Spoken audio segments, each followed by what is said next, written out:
Okay, so when we talk about awakening, I think, many of you perhaps are familiar with all these Buddhist words and concepts, and I hope so. But it is difficult for us, for me at least, as a normal human being, to conceive the experience of a Buddha. So when we talk about awakening, we always have to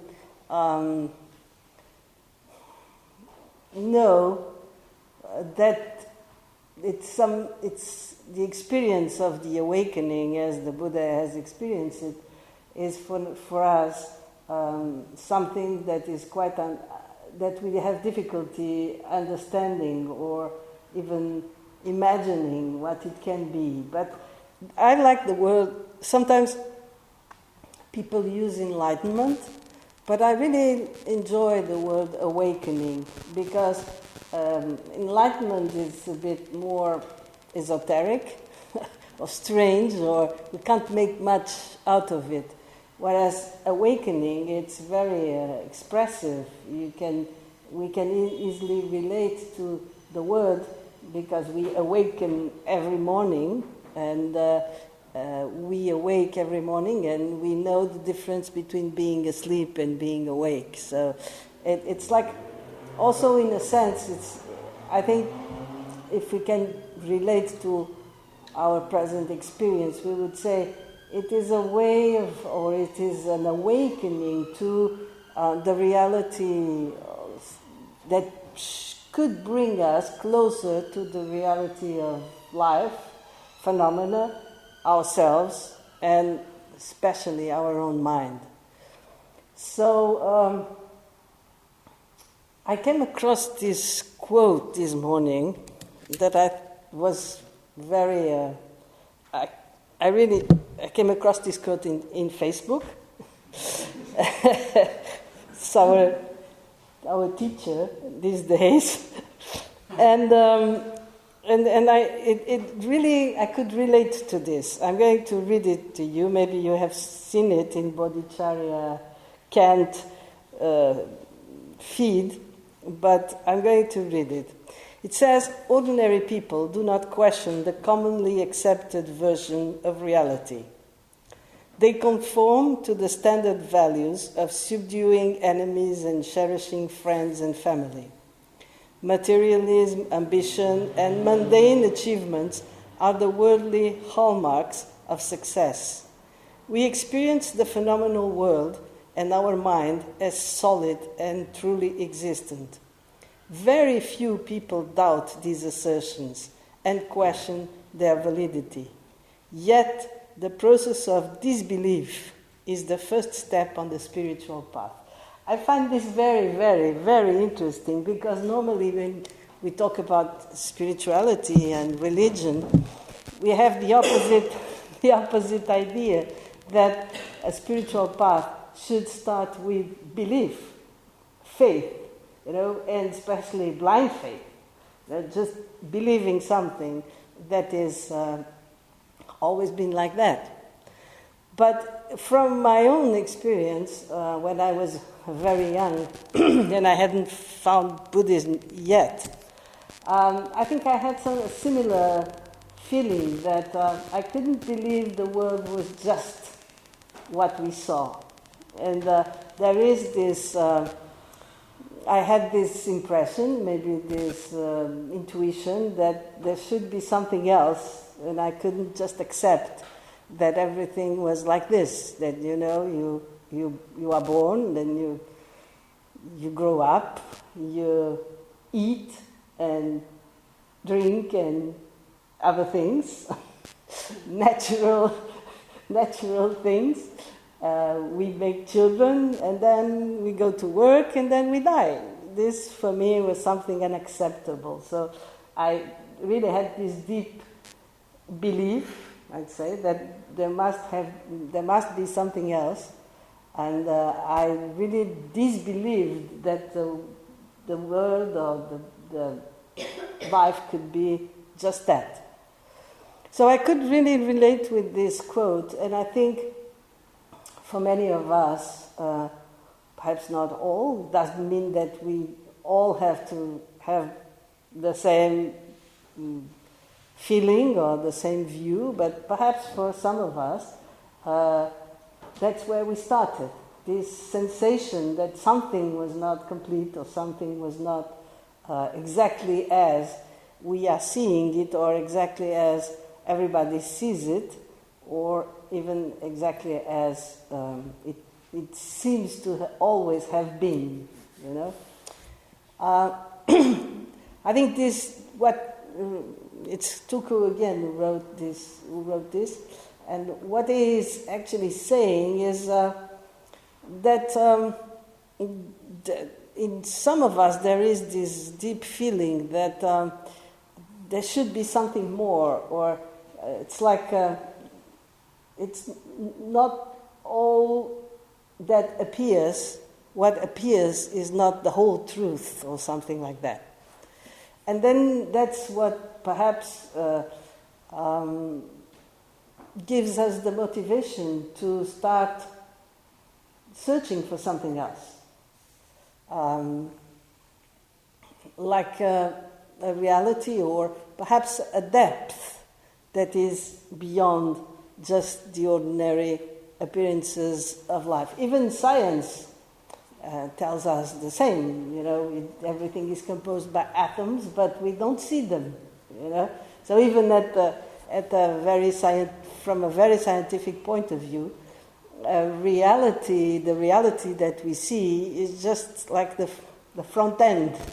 That's talking geeks terms, just the front end of something else. There is a code behind that, or there is some sort of other deeper reality that we cannot access in ordinary terms or in an ordinary fashion.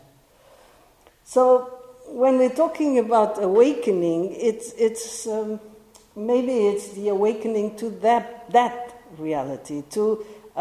It's the search for something that it's not immediately obvious or immediately visible. The search for something that it's not really hidden, but it's something that it's not obvious and it's not commonly accepted by human beings and society, culture, and everything like that. So, according to the Buddhist point of view, I think I put some notes here. I think for us, and I can relate to this also, one of the things that perhaps brings this awareness in ourselves of this disbelief or this notion that things are not as they seem to be, for me at least, in my own experience, one of the things that really made me think quite a lot was impermanence. The fact that things that seemed so trustworthy, you know, those things upon which we build our lives, trusting that they will last, they are trustworthy. We can really build our security upon them, actually fail us. You know? We tend to feel then disappointed, like this person was my friend and now she or he is not my friend anymore, so he's not trustworthy. Or, but actually, it's not anyone's fault. It's just the nature of things, because everything changes. So it happens with people, but it also happens with circumstances. It also happens with us. You know, sometimes we really want to be there for people, but for different reasons we aren't. And I think perhaps because in my life, when I was very young, there were a lot of people in my family that died in a period of 4 or 5 years. My father, my aunt, I think we were 7, and there's only my mother and I in the end, after 5 years. That probably, gave me a very strong and very acute and very painful sense that there was nothing that one could really rely upon, And perhaps this connects a little bit with the sense of disbelief, though all these wonderful things that you can see and seem so solid, actually, they're not really reliable. So when we have this deep sense of impermanence, and we see that all of these things are not, we cannot build our life, our sense of security on them, because sooner or later they're going to fail us, then I think a need for something else, and the need for something that is not as frail, as inconsistent, as changing appears, and then I think there are other factors, of course, but impermanence is really something that we don't have to think too much about it, It's very obvious. We try not to think about it because we see it as something threatening. It's not pleasant to think about it, but it's not something that there are other things that Buddhism tells us or advises us to think about, to think deeply, and some of those things are not really obvious. We really have to go, make an effort to think about those things and be clever, or try to be clever, or something like that. But impermanence, no need, Everyone knows, and it's obvious. It's something that we deal with every day. Sometimes we don't acknowledge all the consequences or all the effects or the deep impact of impermanence, and mainly because we don't want to.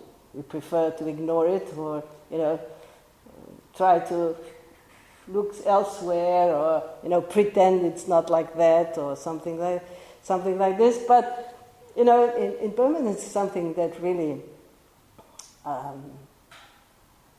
when we really deeply acknowledge it and feel it and know that there's nothing wrong with anyone, it's just the nature of things, to be passing, to be fleeting, to be like that in their own nature, then a motivation might come. Not necessarily. Not everybody is, not everybody is drawn into a spiritual path or any sort of inner transformation. It's not an obligation. It's not something obvious that necessarily everybody is going to feel.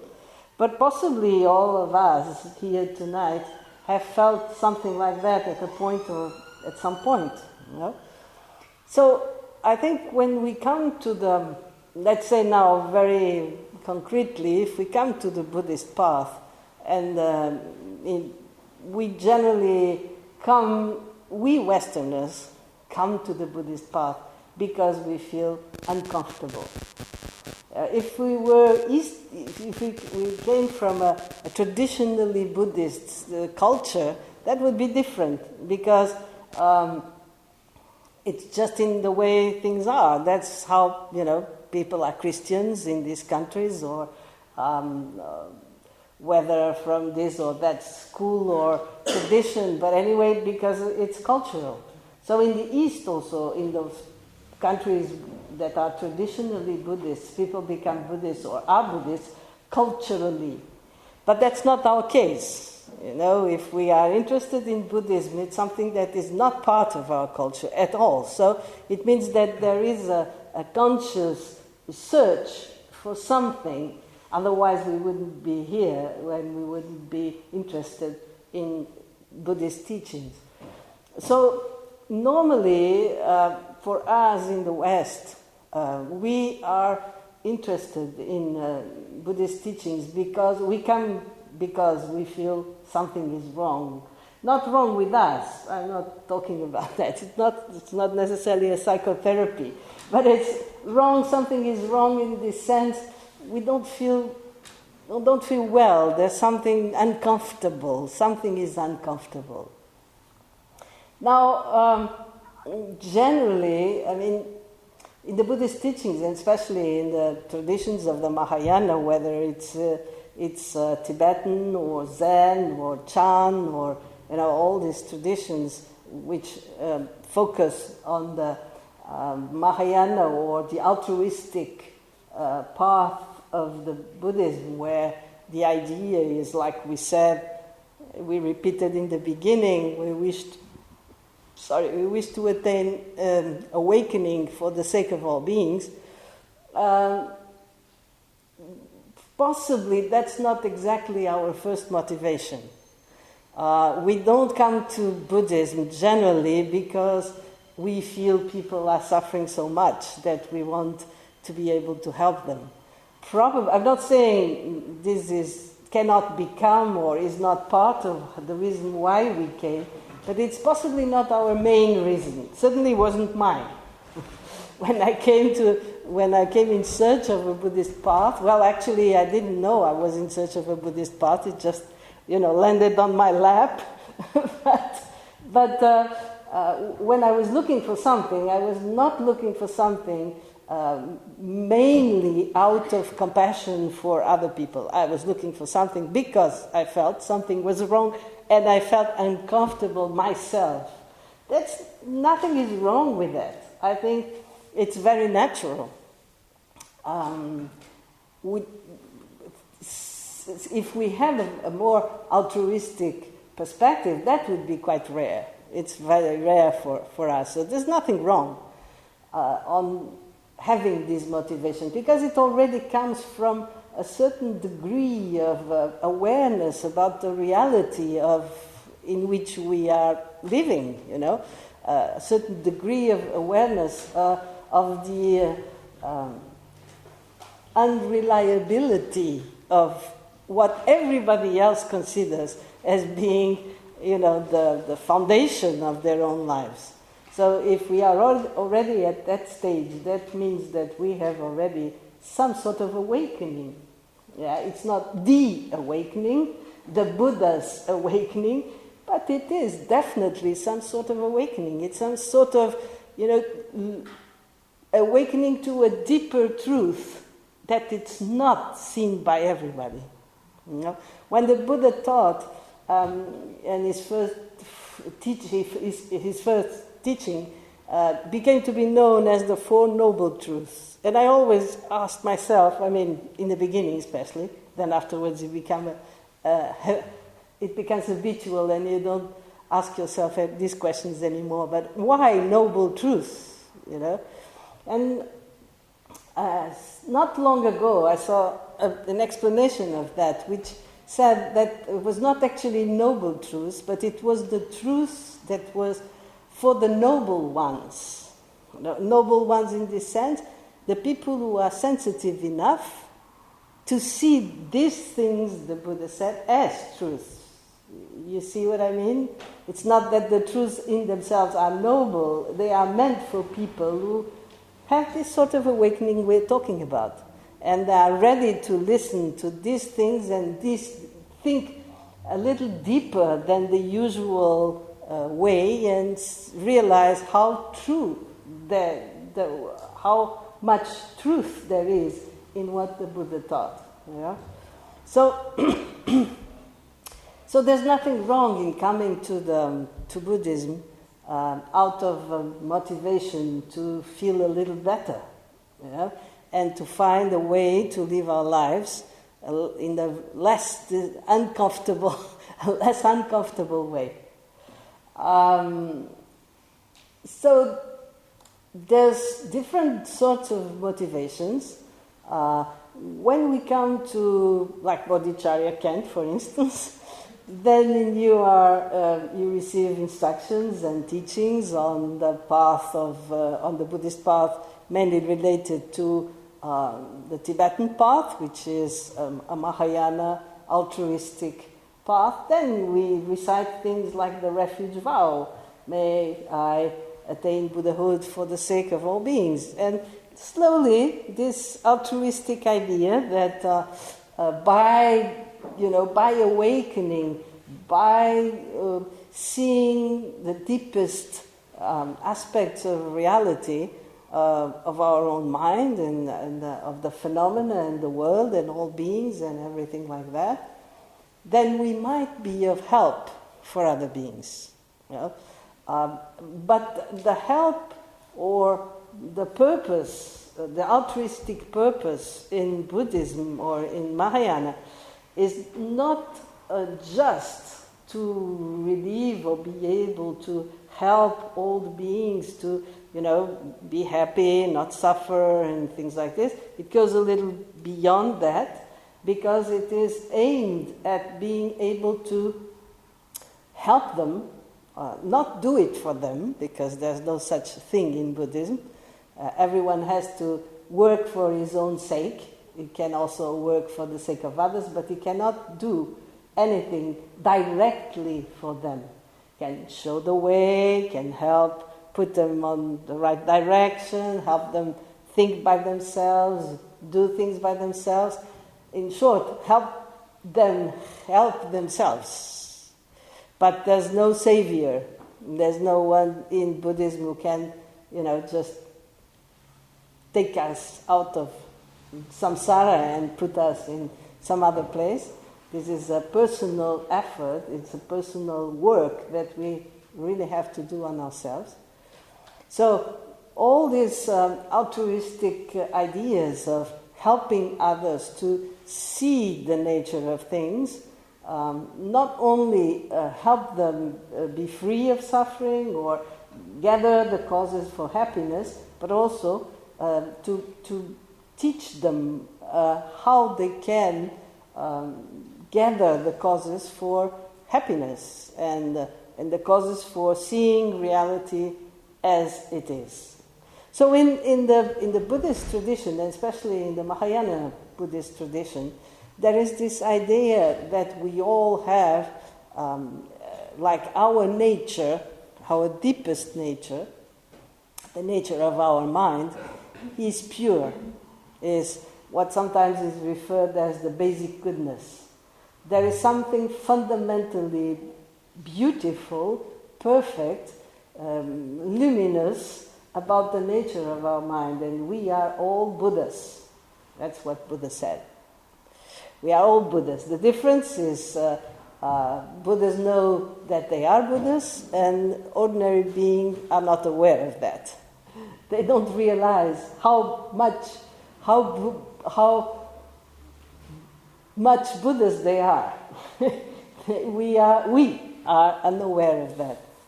And so the Buddhist path is not actually a path where we are supposed to gather lots of things and become better.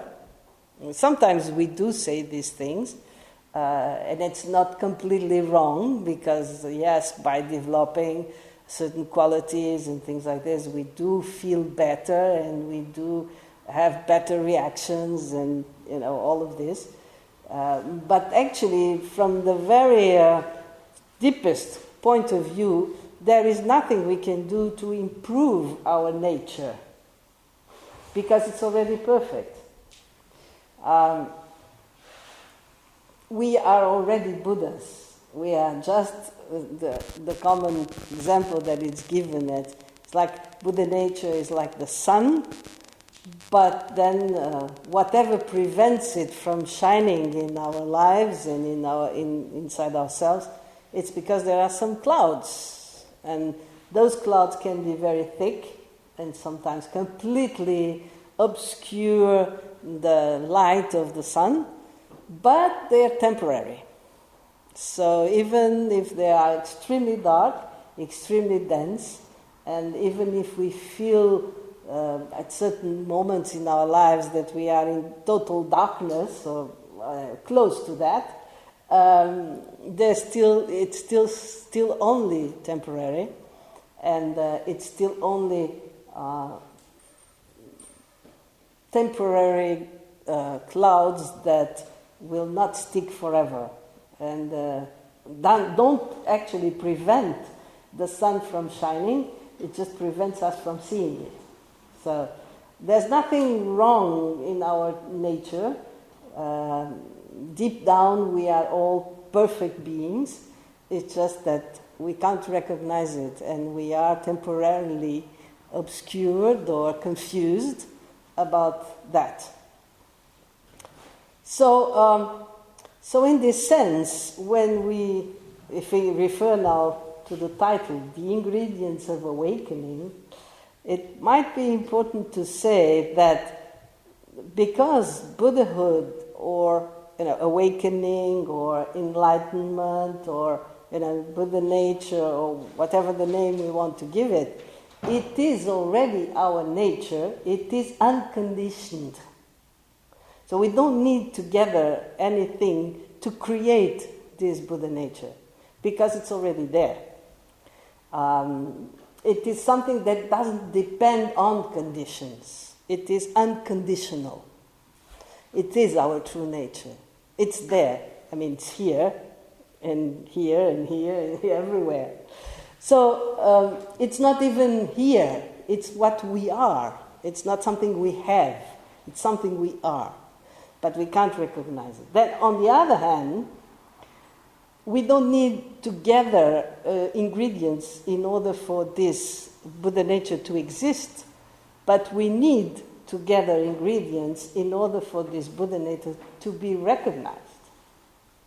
So, we can still say the ingredients of awakening, not in the sense that we have to put, cinnamon and, all these things in order for the Buddha nature to exist or even to manifest, but we do have to gather a certain number of things for us to be able to recognize it.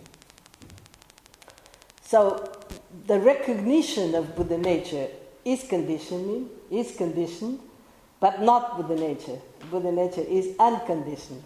It's just what we are.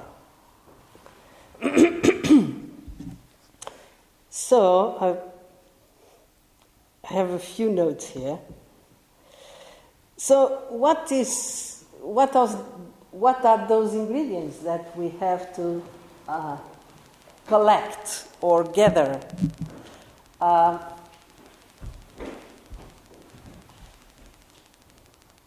When we in the texts, when we talk about awakening and the causes of awakening and things like this, it is often said that the basic cause for awakening is the Buddha nature. It's already there.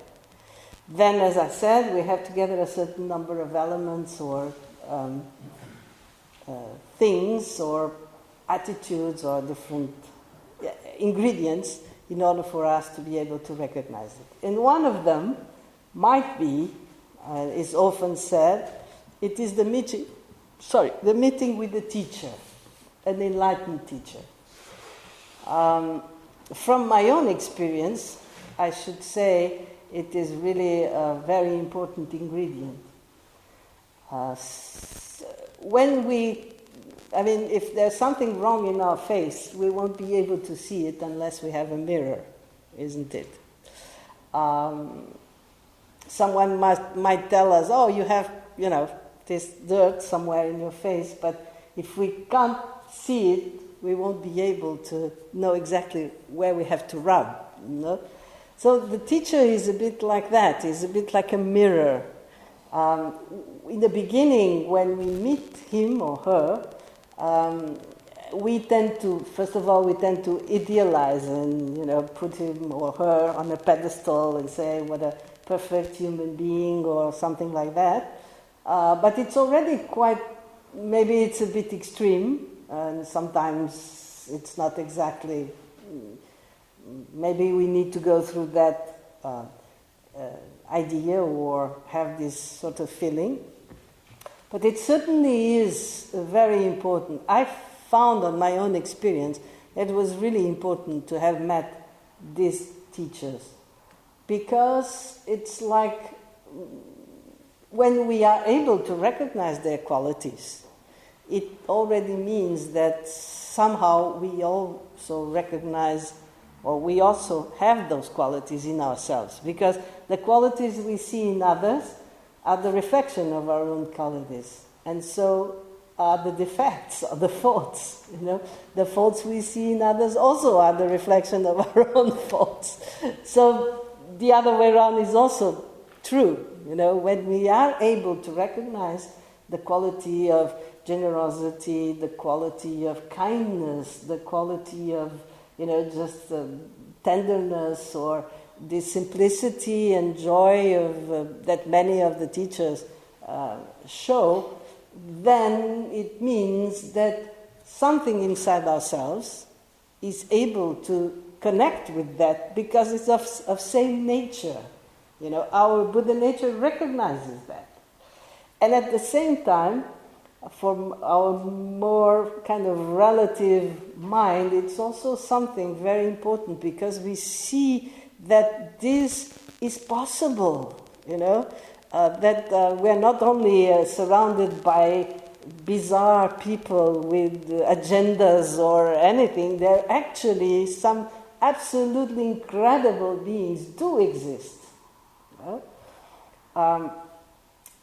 And their presence is something that can have a big impact on ourselves in very many different levels. Nowadays, when I started, more than 40 years ago, there was no YouTube, there was no internet, there was not all these teachers going around almost relentlessly in Europe and America and all these places. There were no Western teachers.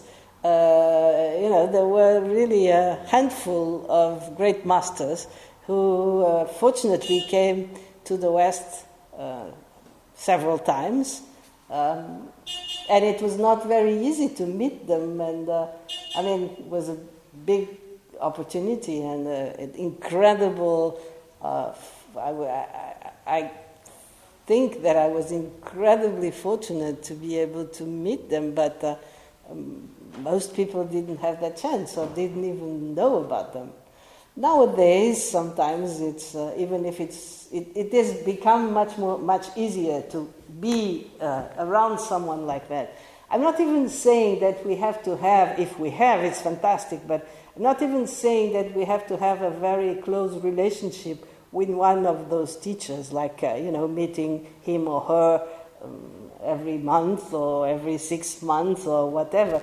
I'm just saying, just be around one of them, hang around one of them for a certain period of time, a few hours or even a few minutes. It's sometimes enough for us to be able to recognize those qualities and have something in ourselves that connects with that. And that something in ourselves that connects with them, it's our Buddha nature. And by connecting with them and when we have the opportunity to recognize these qualities, then something is activated in us, I found, myself. It's a little bit like my own experience. It's like if we had this seed or something inside ourselves that is like a seed of wheat that has been in the pyramid for 2,000 years, no sun, no water, no moist, no nothing. And then suddenly someone picks it up and puts it on the ground, and then, immediately it starts germinating, and something happens. It's like something has been dormant, and at a certain point something starts, is activated. So meeting the teacher is really important. But as I say, nowadays it's quite easy, and even sometimes just by watching a video, of course it's not the same, but just watching His Holiness Dalai Lama, one of his great laughs or something like that, is something can already, connect something. Sometimes it can be a book, or it can be a movie, can be we go to a certain place and in front of a statue, or can be many things. A dream can be the starting point, because. But what I mean to say is something that really, it's like the key, the car key, Now, many cars don't have keys anymore. Just push a button. But I mean, whatever. It's just the ignition. Yeah, it starts. It starts from there, and something starts flourishing. Now.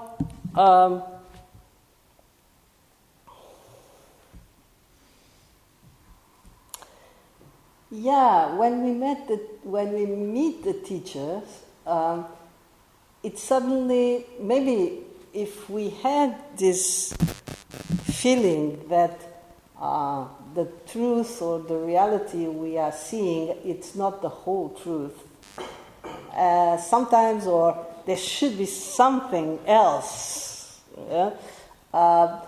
Sometimes when we meet the teachers, this possibility or this disbelief, we started with disbelief. Yeah? So this belief that things are the way, things are exactly or just the way people normally think of them, becomes a certainty. How can I say? We meet the teachers and then this disbelief becomes completely, we say, yes, I was right to disbelieve. Because actually there's more to it than people normally think. And the proof of that is that these beings do exist. And this is completely out of the ordinary. I have never met anyone like that. Yeah? So meeting the teacher or reading a book or seeing a movie or watching a post on Facebook or whatever might be, the moment, the click, the moment that we say, okay, now I know for sure, this is the proof that I was right, that I actually had this intuition that life was not just like this or just like what normally we consider to be reality. There is a deeper level. There is something deeper. There is something behind the curtains or something like that. Then let's come to the ingredients now.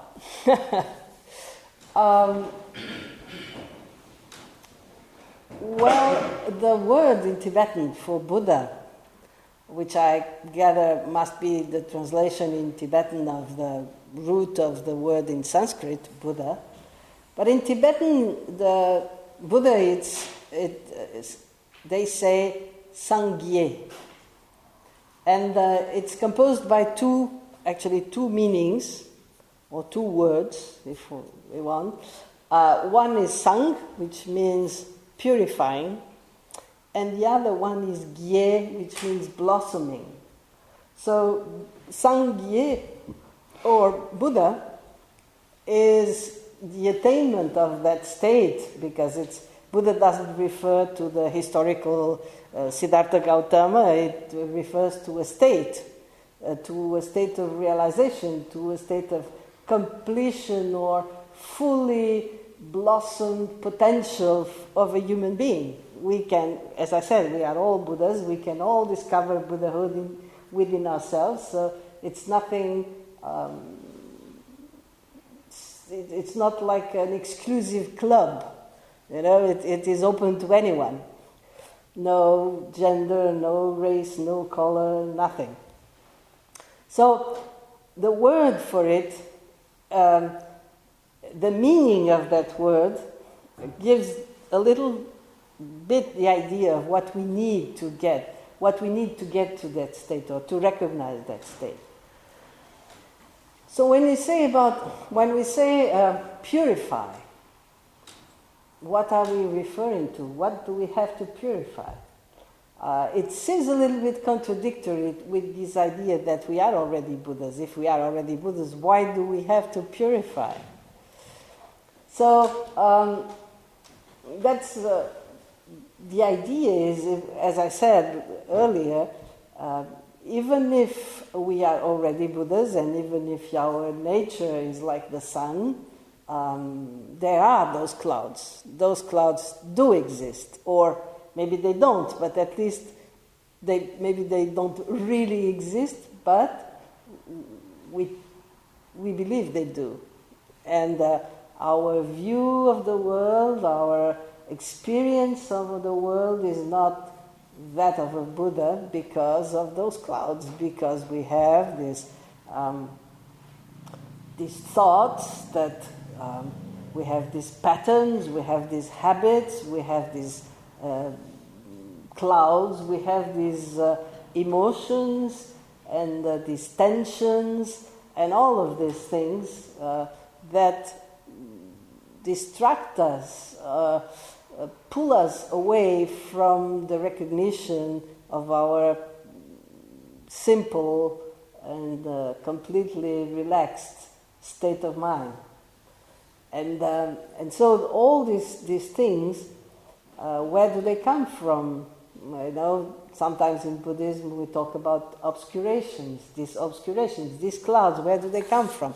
Mainly, let's say normally we talk about 4 obscurations, but if we want to keep it a little simpler, we will talk mainly about 2 of them, which is emotions or clashes. Emotion is not exactly a very good word, because for us there are positive emotions, and in Tibetan the word that we translate freely as emotion has a different meaning.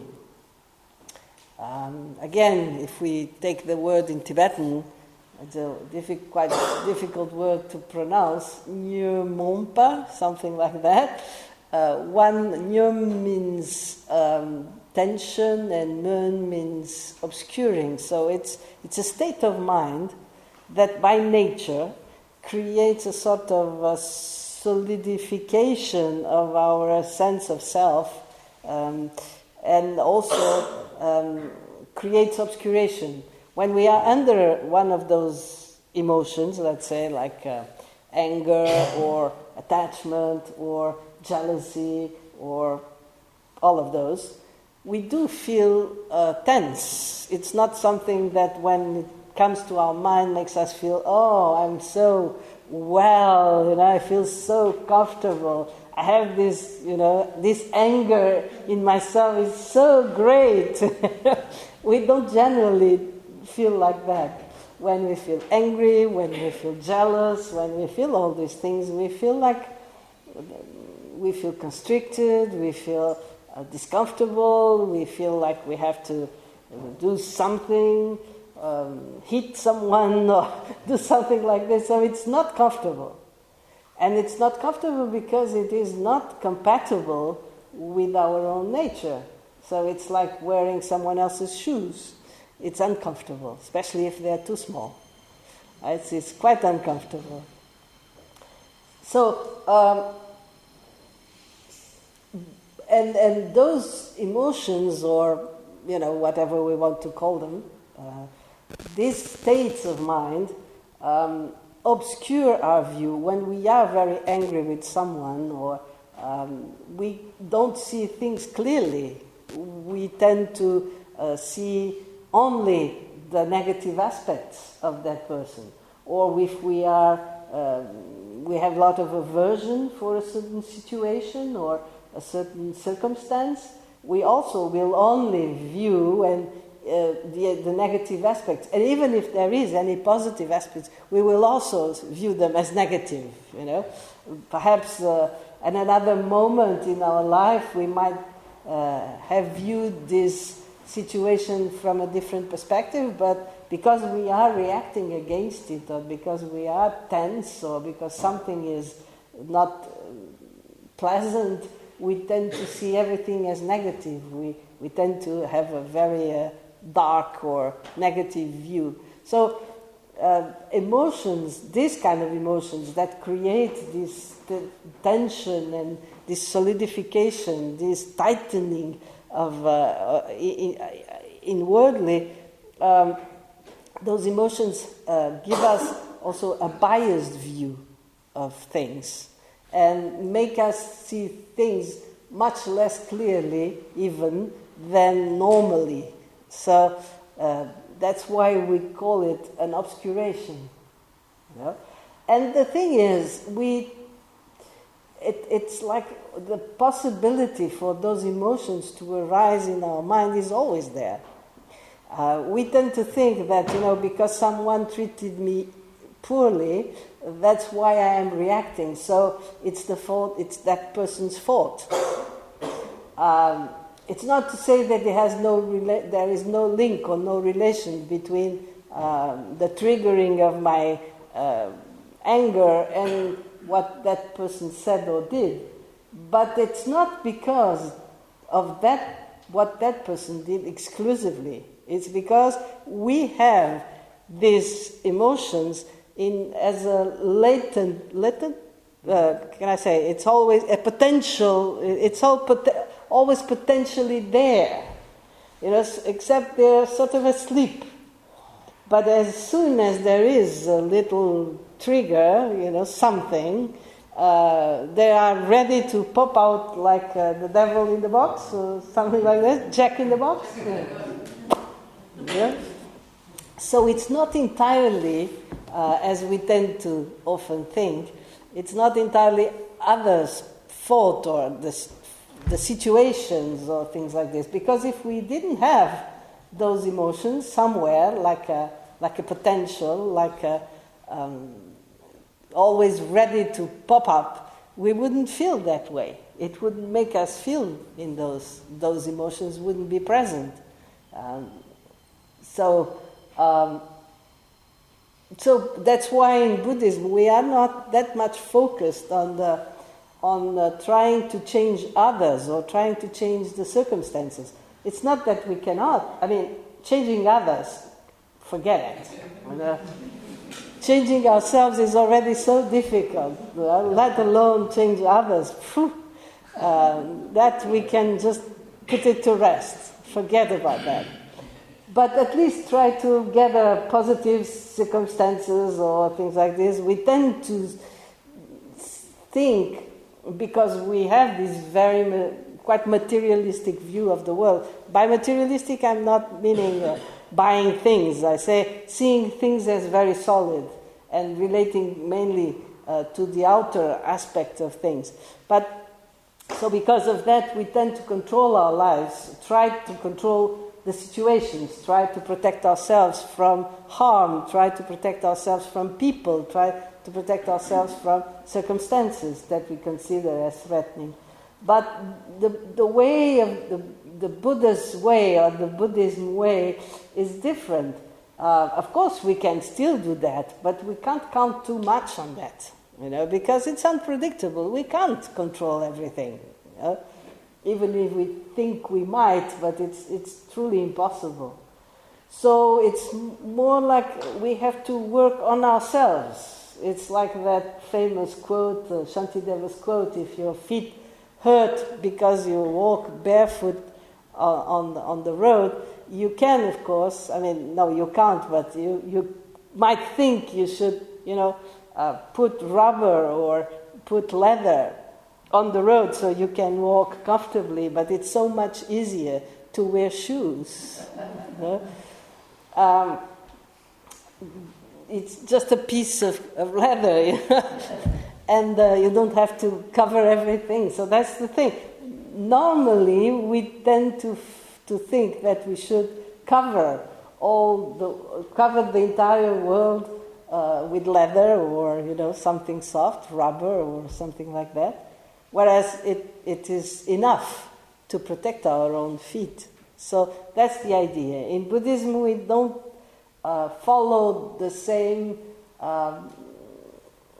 way as people normally do. We don't try, or we understand that it is not possible to control the circumstances and the people around us, so we try to work on ourselves. And so that's the thing. Once we have sort of diminished our sensitivity to whatever other people say or do and things like this, then the potential for those emotions to arise become less. So people might still say the same old things, but it won't trigger the same emotions in ourselves. That's why they often say in the teachings, if we fight your enemies, enemy is funny, it's an outdated word. Nobody has enemies anymore. Do you have enemies? It always comes up in the teachings, and I always feel enemy. Come on, We have people we don't get along, we have people, the feeling is there, but we don't call them enemies anymore. Yeah? So anyway, you cannot control your enemies, but you can control your rage, or you can control your anger. And if we completely eradicate the cause for anger, there are no more enemies, there are no more problems, there are no more conflicts, because it doesn't depend necessarily on what people say to us. It depends on our reactions. So that's why purifying means, doing this work on ourselves to be able to not be triggered by whatever happens. So then we have these incredible shoes, we can go anywhere, even if there's mud or even if there's, broken glass or anything, you just walk on everything with no problem. So that's the idea. So purifying, of course, it's not only valid for anger, it's valid for all the other emotions, jealousy or attachment, which is, anger is easy to recognize, and because it is so uncomfortable, we really want to get rid of it. But attachment is it's another, it is also conflicting, but it's not so easy to be willing to get rid of it, because attachment often is connected with things that we value as being beautiful or interesting, or something we want to have. So desiring those things doesn't strike us as being something that we want to get rid of, But it is also it also gives a bias when we want a certain object or a person or situation or whatever. We also have a very biased and obscured view, because we only see the good sides. We only see we have a very incomplete perspective also, and sometimes some sort of idealization also of the object of our desire. It's the same with anger. If we really have an enemy or someone we really don't get along, we also idealize negatively that person. We see all the worst things in the world is this person is absolutely a monster. We can't recognize anymore that that person also has done good things, for instance, or have certain qualities. We are blinded by our aversion, and we are also blinded by our attachment. We possibly have had some, romantic relationships that have gone wrong, and when that happens, we sometimes get very disappointed, because he was not what I thought he was. Whose fault is that? Not necessarily the fault of the other person. It's just that we have idealized that person to a state, to a point that had nothing to do with the actual person. It was just our fantasy. So we can't really blame the other person for not being what we have imagined he or she was, or supposed to be. So it's the same again, it's also our version of, and it's a completely biased perspective. So dissolving this creations of our mind and relating and purifying the potential for those emotions to arise is the way to get rid of, or at least diminish, the power of those negative emotions. We often in Buddhism call them negative emotions.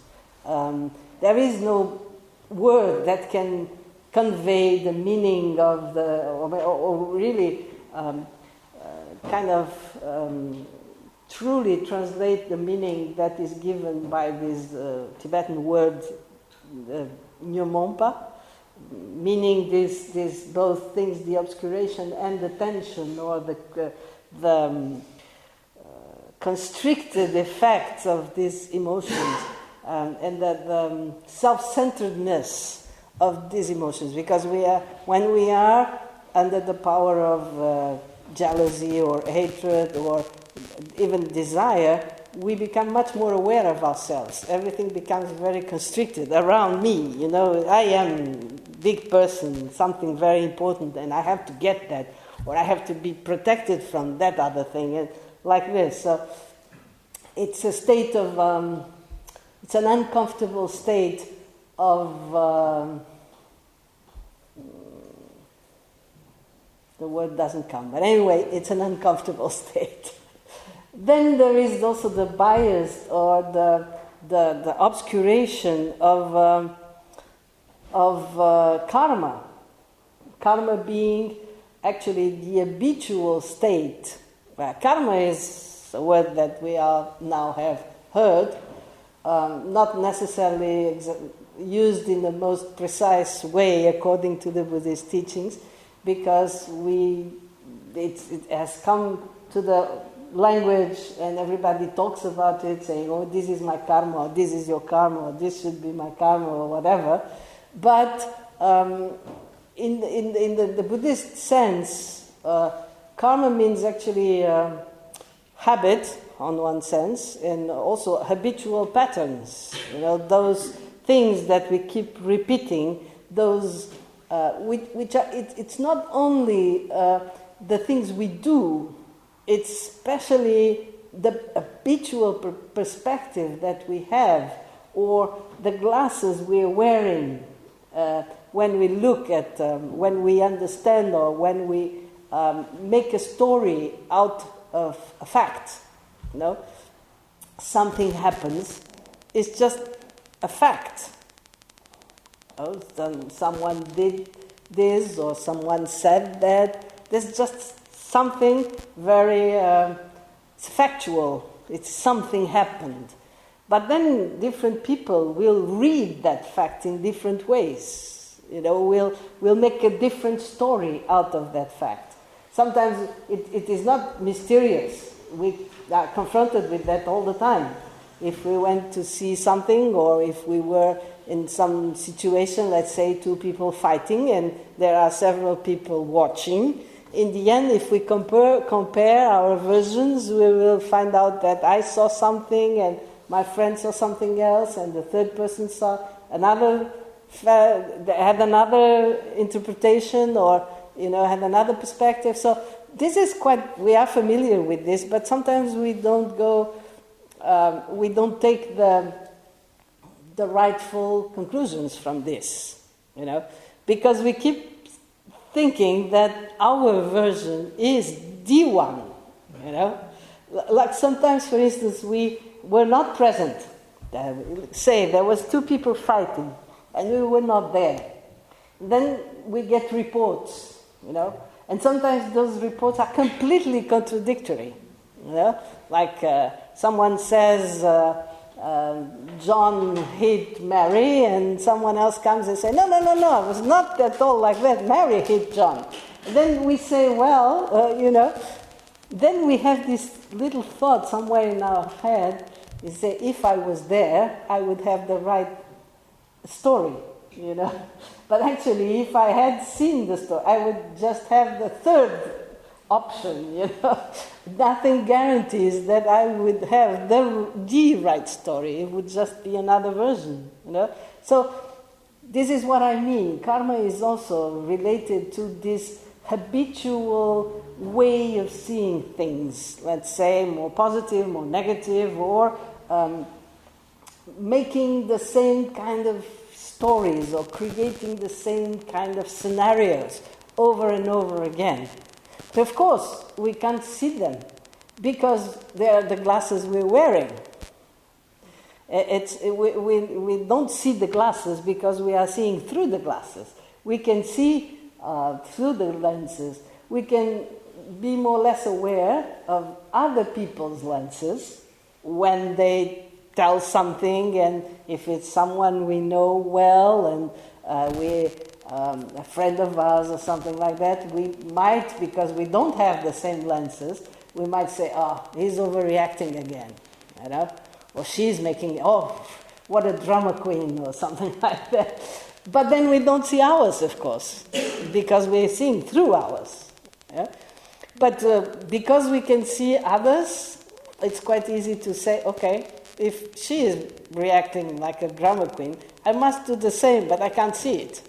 You know, so that's the problem. So the other obscuration, main, great, big, dense obscuration, besides the obscuration of emotions, is the obscuration of karma. Karma being, an emotion is something more punctual, you know, like a big wave of feeling or something like this that obscures our view in a very big way, but in a way that is more temporary. You know, then we come back to something more ordinary after the big wave has passed.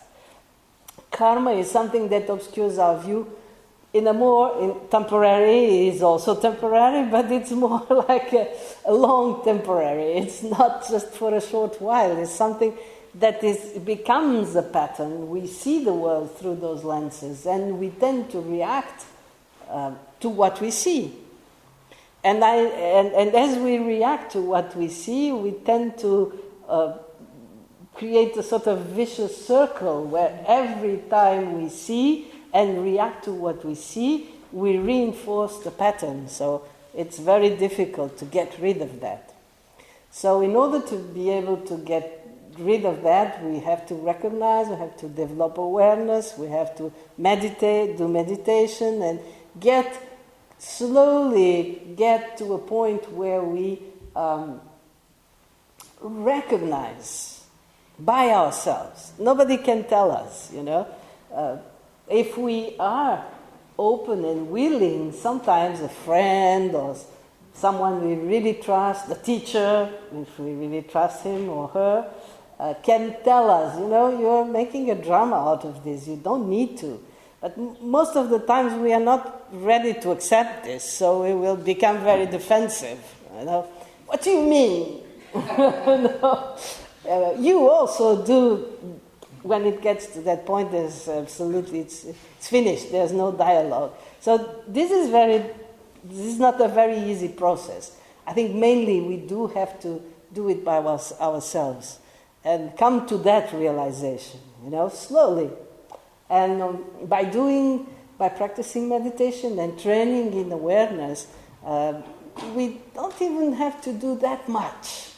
I mean, sometimes we think, well, I have to change, I have to let go of this and develop that, and, you know, I have to exert my effort, and yes, but I mean, mainly we have to be aware. I'm not sure I've told this story before here, but if I have, you just stop me.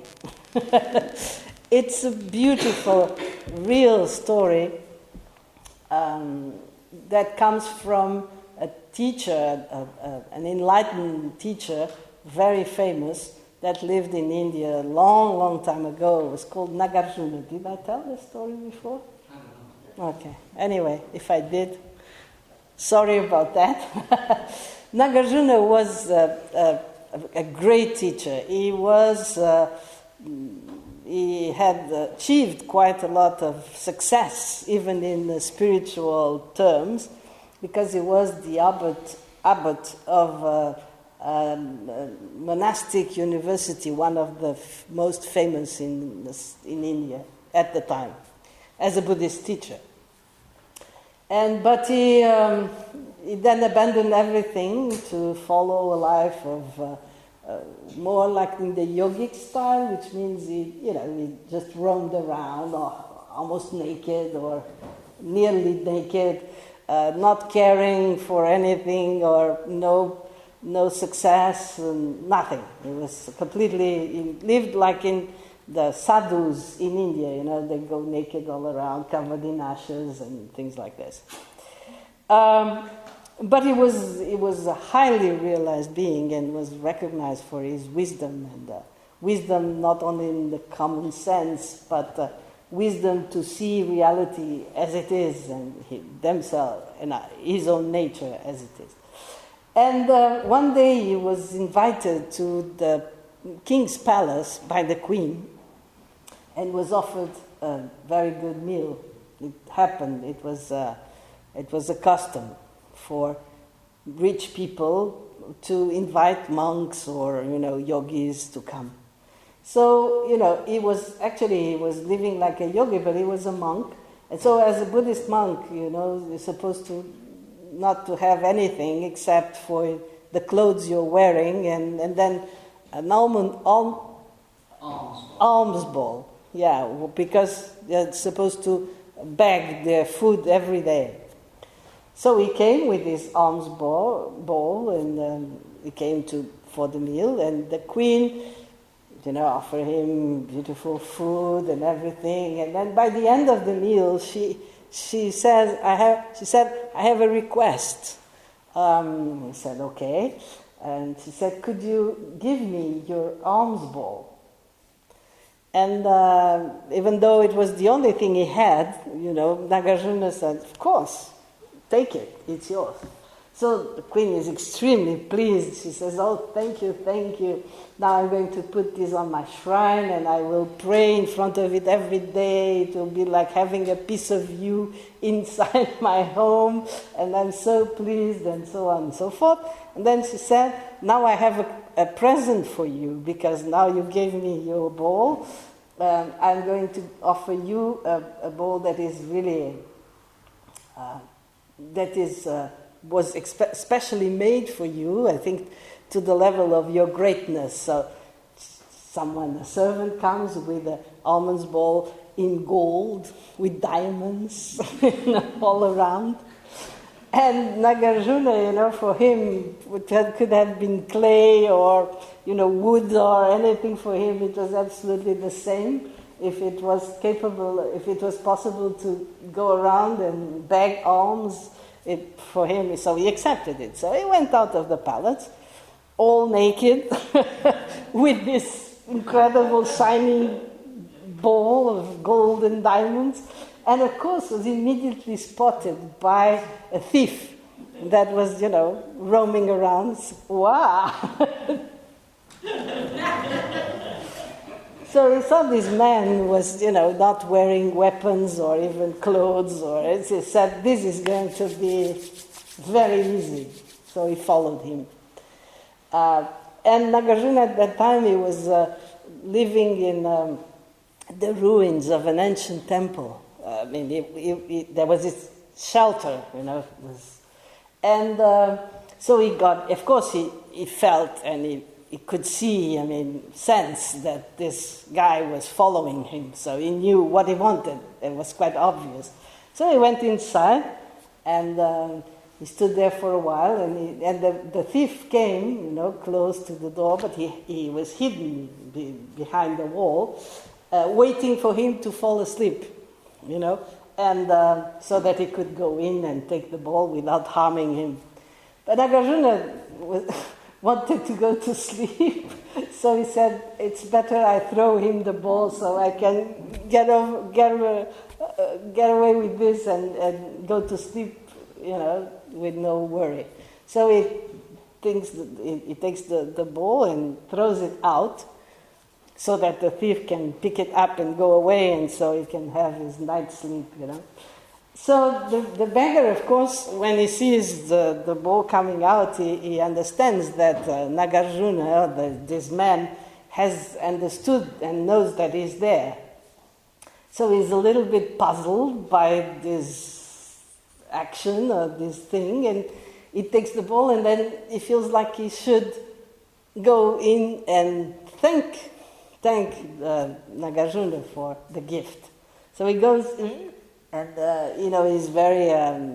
he suddenly realizes that he's not facing an ordinary being, that there's something else in that being that is different from the rest of other beings. So he comes and he bows.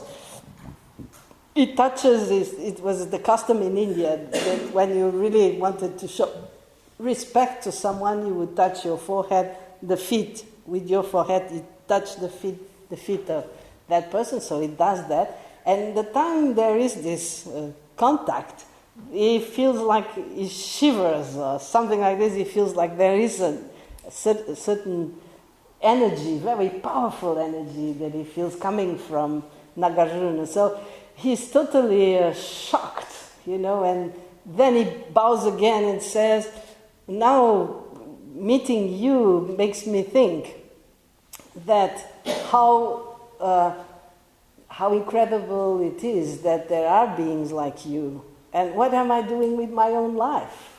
When it is possible to become, or it is possible that beings like you do exist.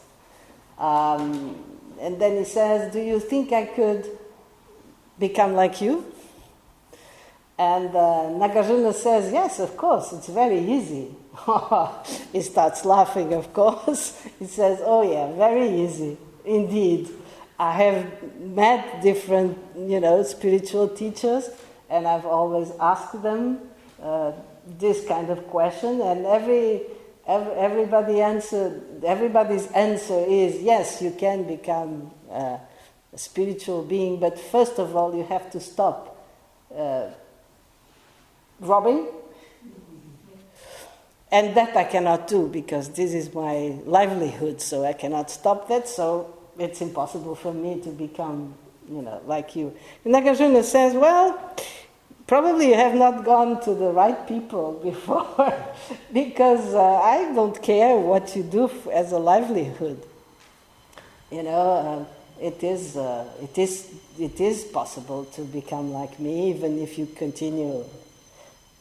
If you continue with your life, I have nothing to do with what you do.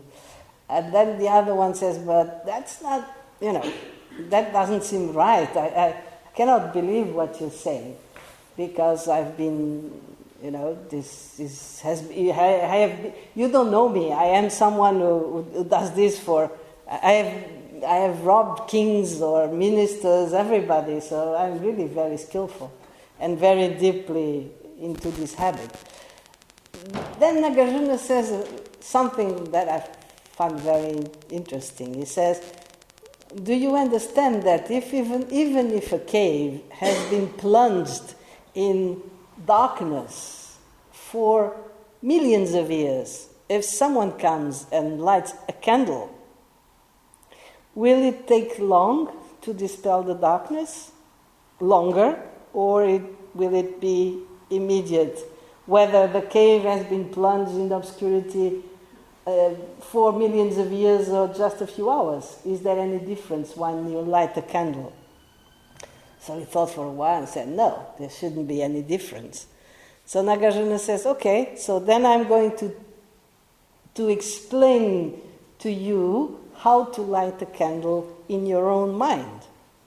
So it doesn't matter if you have been a thief for decades or for just one day, it will do the same. And so he teaches him how to meditate. And he says when you sit down and you observe your breath, and when you're breathing in, you are aware that you're breathing in, and when you're breathing out, you are aware that you're breathing out, and you continue doing like that. So the thief again, says, okay, but are you absolutely sure that I can continue? I can still go on and rob people, as my livelihood? And Nagarjuna again says, okay, you do what you want. There's only one thing. If you are when you're robbing people, you should be aware that you're robbing, and you should be aware of your breath. Otherwise, you can do whatever you want. the thief goes away, he says thank you, and he says, okay, I'm going to try. Then, 2 weeks later he comes, and he looks completely different. There's some sort of, peace or something in that man that has changed. And he comes, he bows in front of Nagarjuna and says, now you really did catch me. Because now I have a dilemma, When I'm watching my breath, I cannot steal. And when I steal, I cannot watch my breath. So what do you advise me to do? So Nagarjuna says, I don't know, you should know. If you think that you have to choose. Then he said, yes, but now the problem is I became used to the peace that comes with watching my breath. So I don't want to go back to what I was before, So tell me what to do. And Nagarjuna said, I can't tell you what to do. You have to choose. If you value more the peace that comes with watching your breath, then you choose that. But if you feel like it is more important to continue your lifestyle or your livelihood, then you do that. And of course, the thief becomes a student and, gives up his livelihood and so on and so forth. But what I found very interesting, maybe I think telling the story in English is not so easy. It normally comes out better in Portuguese, but anyway, I think you got the message. Because what I feel is really deeply interesting in this story, there are several things that are very interesting. First of all is that Nagarjuna never tells him what to do, what to choose. Because if in the beginning he told him like all the other teachers, you should stop, you have to stop stealing, Maybe even if he was willing to obey his command, it wouldn't have come from a deep understanding. So, like always when someone asks us to do something and we are really willing to try, okay, we try. But if it doesn't come from a deep inner understanding, we will get fed up at some point, and say, okay, how can I go around and you will never know, and things like this. So this is the first point, I think, is that Nagarjuna never tells him what to do. And then the second important point is that the change that occurred in that man's mind stream happened because of an inner realization. He realized that he couldn't have both. Either he was stealing or either he was watching his breath. He couldn't have both. So at some point he had to do this choice. But he didn't have to make an effort to stop stealing. Just by being aware of it, it just, made no sense. So I think this is a very important realization because of what I was saying before I started with the story. That sometimes we think that in order for our qualities, or we have to become a better person, or we have to struggle or make effort in order to develop certain qualities and things like this, maybe it's not really necessary. We don't have to consciously develop certain qualities. We just have to become aware. If we become aware, and I was telling this about those habitual patterns that we have, once we become aware of how stupid they are, how uncomfortable they are, how they make us suffer, just by becoming aware by ourselves, not because someone told us, but by ourselves, realizing while we are doing things, but why do I keep doing this same thing, If I already know that it's not going to be good, that it's not going to have good results or good consequences, so we stop ourselves, and say, okay, today I'll try something else. And that it's not because someone.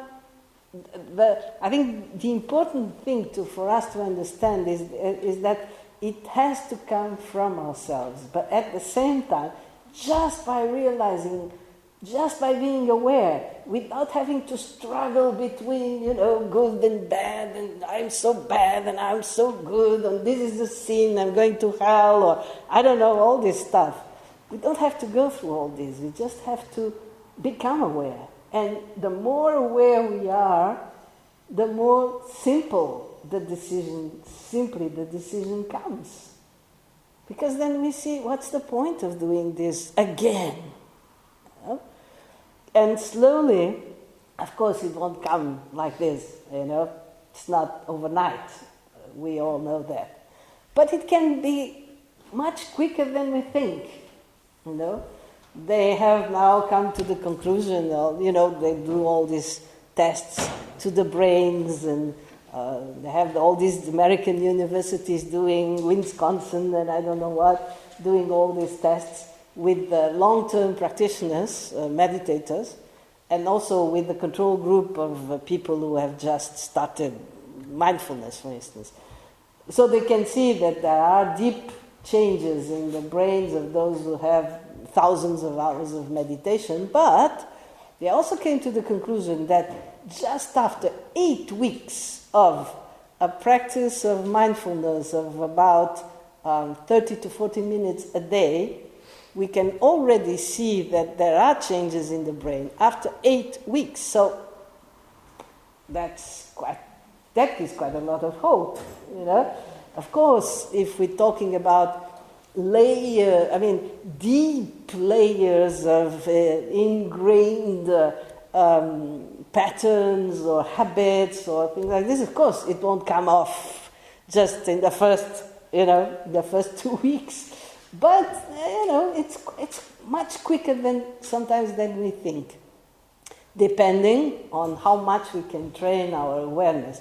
And not only when we are meditating, we are formally meditating, like sitting on a cushion or something like this, but when we are able to bring that awareness into our daily life. What I mean by that is being more aware of what we are doing when we are doing it, whatever it is, drinking coffee, drinking tea, walking in the street, driving, or doing whatever, all the things we do. Because if we limit ourselves to this few minutes we're sitting on a cushion and trying to develop attention, then it will take a very long time, probably much more time.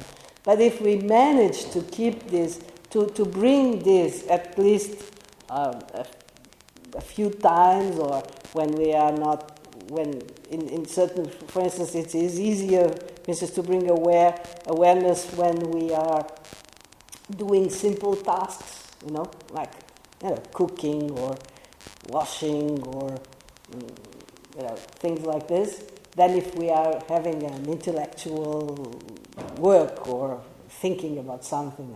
But anyway, whatever we can, try to bring that awareness to whatever we are doing, and training in that way, we become increasingly aware of our reactions, what is happening around us, what is happening with us, and this awareness brings a change naturally, without us having to struggle, Then purifying all these things is the part of sang, purifying. And then there's the other aspect, gye, developing. And again, I don't think it's, this development comes naturally when we remove the obscurations, when we remove what is being an obstacle, because it's like these qualities are potentially in every one of us. They are simply obscured. We don't have to really do anything or have a lot of effort, put a lot of effort into developing the qualities. They will slowly develop and naturally develop once we start, diminishing the power of the obscurations. It's like, we don't have to increase the brilliancy of the sun. We just have to remove the clouds, because the sun will not be brighter we will just see more of its light once we remove the clouds. But the sun itself has not become brighter. So it's a bit the same with our own positive qualities, the qualities of our own nature, of the Buddha nature. They won't become brighter. It's just that by removing what is obscuring them, by removing these obscurations that make it so difficult for us to recognize them, they will just, shine and naturally shine. So, yeah. I don't know if you have questions.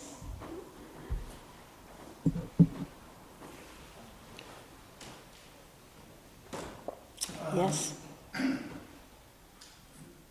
Very early on in your talk, you mentioned having the right teacher, and that you recognise something in that teacher that's within yourself. I can distinctly remember someone at a previous group that I belonged to, who, when particularly he spoke about the effect of Buddhism on himself, I can remember distinctly thinking, you're voicing my innermost thoughts, because it was exactly the same way that I felt. Mm-hmm. And you also touched upon maybe a book that would have a very powerful effect upon us. And I can remember many years ago now, at least 10 years ago, I'm not quite sure how it came about, but I came across a book written by a Vietnam veteran called At Hell's Gate. I recommend it to anyone to read, because this person did actually visit hell while he was still alive, and he was so horrified by what he'd done that there was no other way out than to shed his former life completely and become a mendicant, a Buddhist mendicant. It was just such a powerful testimony. Yeah. Yes.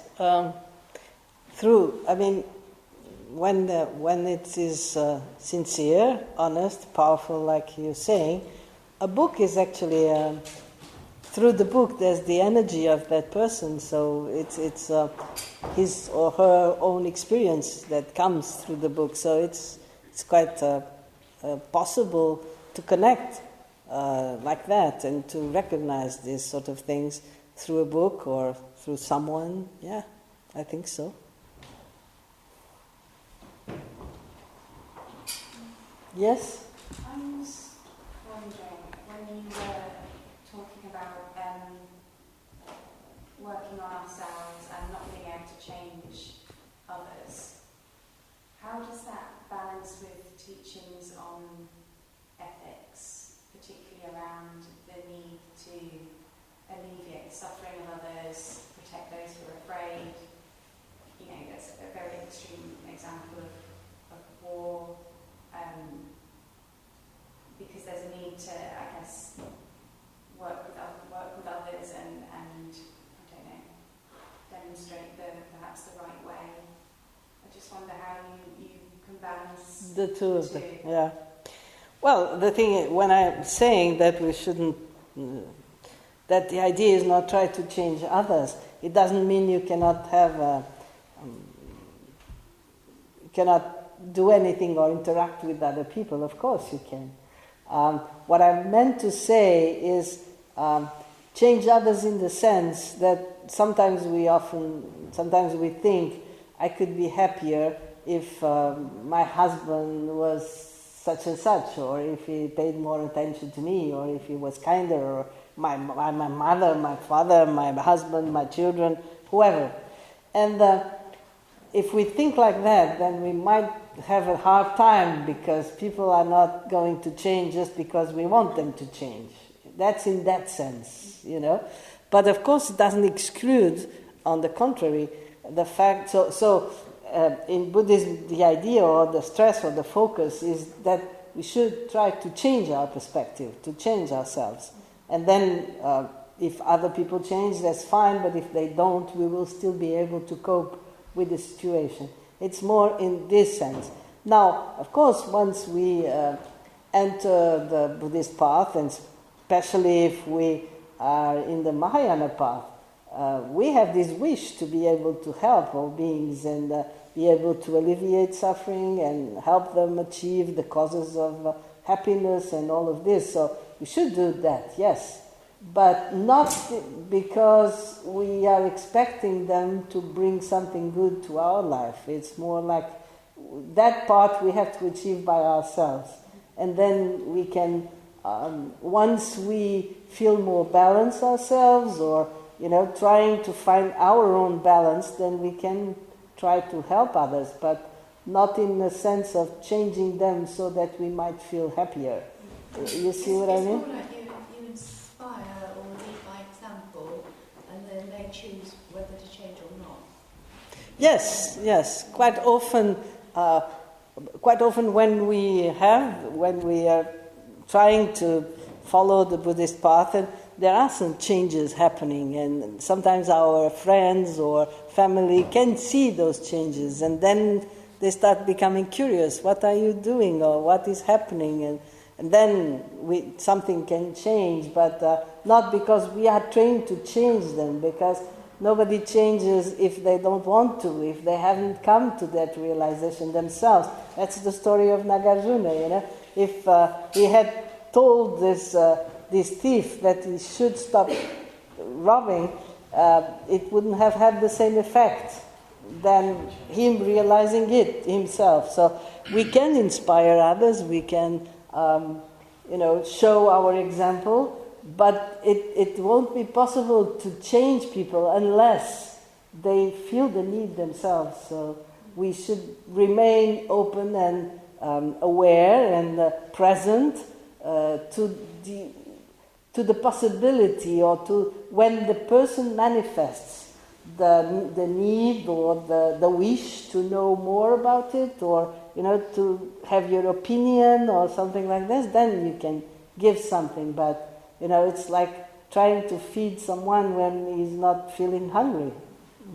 I suppose I was thinking more, I remember reading my Gampopa and thinking specifically when there is an individual or a group of people that are experiencing suffering or violence and are in need of protection. How do you... Well, it depends a lot on the circumstances, but if you can do something, of course you should do something. Quite often we can't do much, but if you can, if you are in a position to give protection or to prevent someone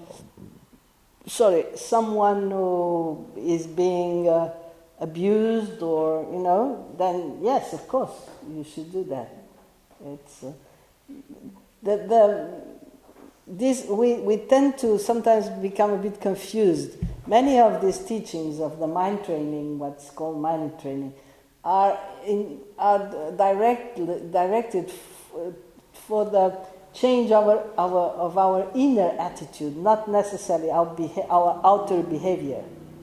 So let's say if you say something like in the mind training, you say you should give the victory to others, it doesn't mean that this should be your behavior.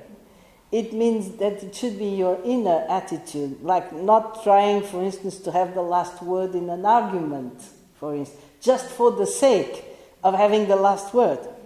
But if in case, for instance, you are having an argument with someone because that person is making a mistake that is going to be it's going to harm a lot of people, for instance, and you know that and you're quite sure of it, you should by all means make your argument, make your case until the end, in order for that mistake not to happen, but not because you want to have the last word.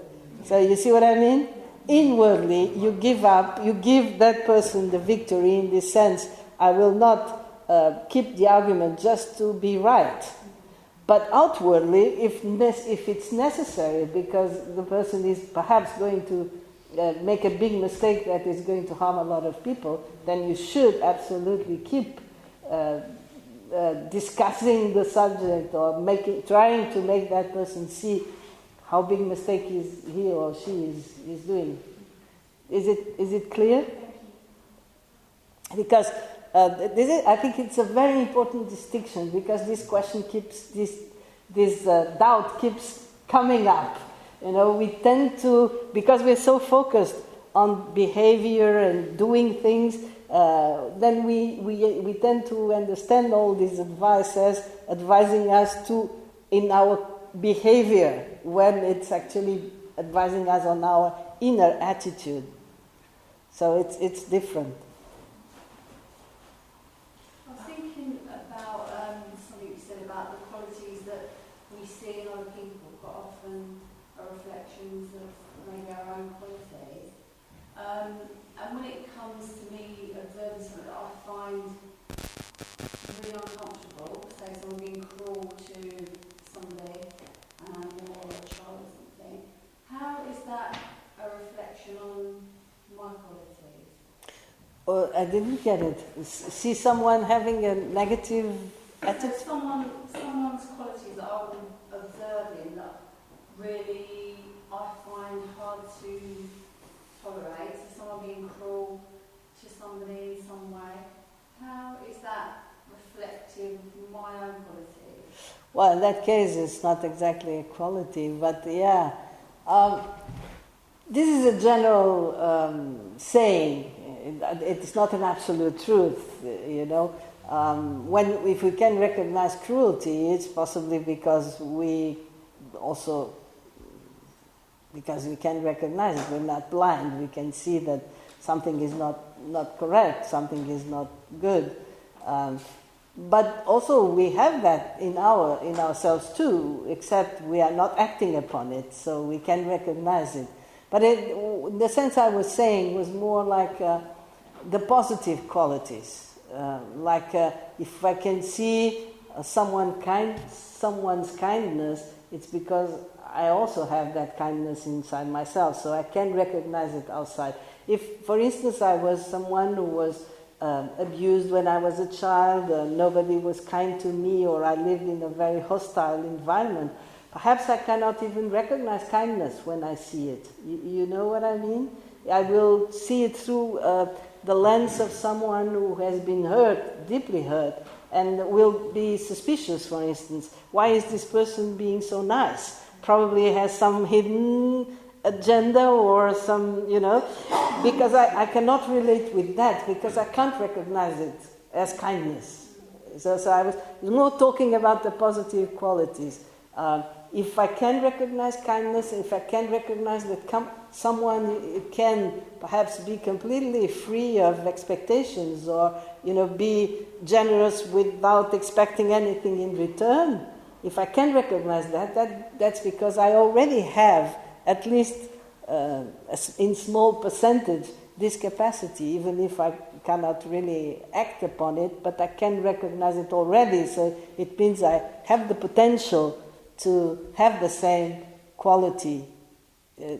Does this make sense? Yeah, that makes sense. It was the negative that was the question to me. How that sort of sits with me when I find that I also recognise it, but it's something that I don't like.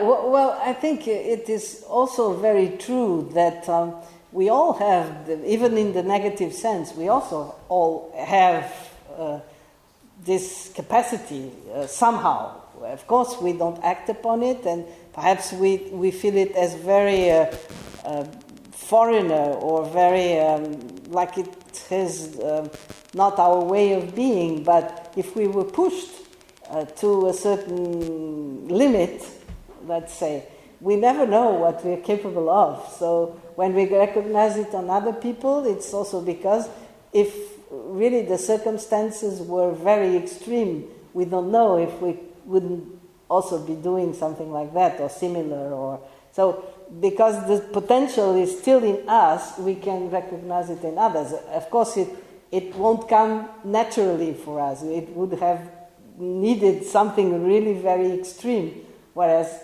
perhaps that person is experiencing inwardly something very extreme too. We don't know. We're not in his shoes. So that's it. But being able to recognize means that something inside ourselves is capable of recognizing that.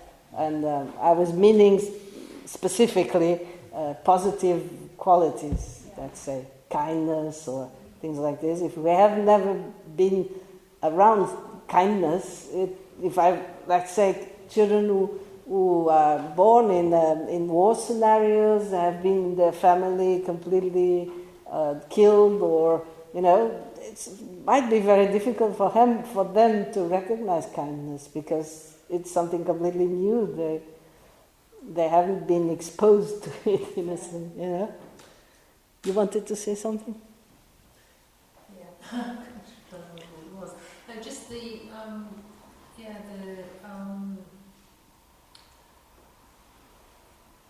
outward, what was I going to say?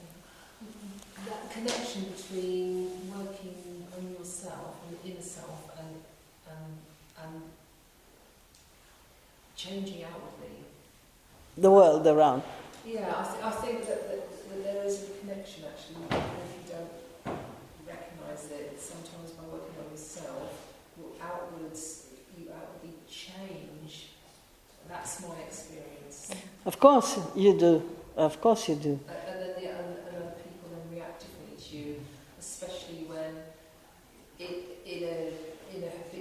say if you've known someone a long time and you always have reacted a certain way to things they do or how they are to you, especially with something that you don't like and hurt you, and then when you realise actually why they're being like that might be not because they're wanting to be horrible to you, but because of something about themselves. Yes. Then you don't react in the way you normally react, and then they change. Exactly. No, you're not trying to change that. No. But it just is a natural process. It's a natural process. Yes, because we are all interdependent. So if you have a conflict with someone, you're part of that conflict. So if you change something, then possibly the conflict changes. And whatever, the relationship changes, and the person will change, of course, because then the relation between both of you has changed, and so on and so forth. So actually, yes, by working on ourselves, we do change the relationship we have with the world, and we'll change people in their relationship with us. But it's a process that comes from inside out, in the way we're supposed to work in Buddhism, to work with ourselves. It is almost like taking a step into the unknown and being slightly brave and... Yeah, you need some sort of courage and bravery. Yes. Time? 10 o'clock, wow. Okay, so we do a dedication? Okay.